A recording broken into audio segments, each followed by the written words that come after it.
မင်္ဂလာပါပရိသတ်တို့ရေ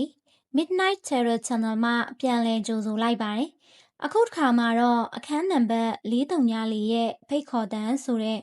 ထိတ်လန့်ဖွယ်ရာဇက်လန်လေးတစ်ပုဒ်ကိုတင်ဆက်ပေးသွားမှာပါ။အခန်းနံပါတ်434မိုးတီးထန်စွာရွာသွန်းနေတဲ့ညတညမှာဝေယံတယောက်ကားပြတ်သွားတာကြောင့်လမ်းဘေးကဟောင်းနှွမ်းနေတဲ့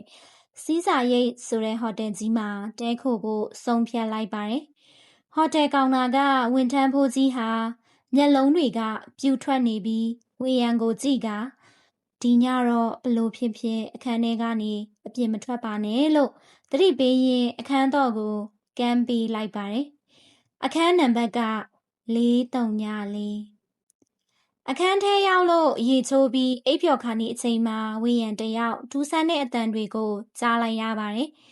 ဂရေအောက်ကနေတစုံတစ်ယောက်ကလက်သေးနဲ့ကုတ်နေသလိုတရှက်ရှက်အတန်တွေပါ။ဝေယံကြောက်ကြောက်လန့်လန့်နဲ့ငုံကြည့်လိုက်ပေမဲ့ဘာမှမရှိပါဘူး။ဒါပေမဲ့သူပြန်အိပ်ဖို့ကြိုးစားတိုင်းနားလေးမှာမိန်းကလေးတယောက်ရဲ့ရှိုက်ကြီးတငင်ငိုတန်ကိုခတ်တိုးတိုးကြားနေရပါတယ်။တကောင်ရံချိန်မှာဝေယံရေငတ်လို့နိုးလာပါတယ်။ရေချိုးခန်းထဲကမှန်ရှိမှရက်ပြီးမျက်နှာတက်လိုက်တဲ့အချိန်မှန်ထဲမှာမြင်နေရတဲ့သူ့ရဲ့ပုံရိပ်ကသူ့နောက်မှာရက်နေတဲ့ဖြူဖြော့ဖြော့မိန်းကလေးတယောက်ကိုလှမ်းမြင်လိုက်ရပါတယ်။လန့်ဖြန့်ပြီးနောက်လဲကြည့်လိုက်တော့ဘာမှမရှိပါဘူး။ဒါပေမဲ့မှန်ပေါ်မှာတော့ငါကိုကဲပါဆိုတဲ့စာသားဟာသွေးရောင်တွေနဲ့အလိုလိုပေါ်လာပါတယ်။ကြောက်စိတ်ကြောင့်ဝေယံအခန်းထဲကနေထွက်ပြေးဖို့ကြိုးစားလိုက်ပါတယ်။ဒါပေမဲ့အခန်းတကားကအပြင်ကနေပိတ်ထားသလိုဖွင့်လို့မရတော့ပါဘူး။အဲ့ဒီအချိန်မှာပဲအခန်းတောင်ကဘီရိုတကားဟာအလိုလိုပွင့်ထွက်သွားပြီးအထဲကနေသပင်ဖားလျားနဲ့သွေးတန်ရဲရဲမိန်းကလေးတယောက်တွားသွားပြီးထွက်လာပါတယ်။သူမရဲ့မျက်လုံးတွေကနေရာလွတ်တွေဖြစ်နေပြီး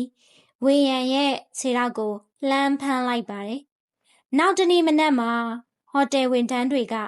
အခန်း434ကိုဖွင့်ကြည့်တဲ့အခါအခန်းထဲမှာဘယ်သူမှရှိမနေတော့ပါဘူး။ဒါပေမဲ့အခန်းထဲကဘီရိုကြီးထဲမှာတော့လွန်ခဲ့တဲ့10နှစ်ကပျောက်ဆုံးသွားခဲ့တဲ့မိန်းကလေးရဲ့အယိုးစုဘေးမှာ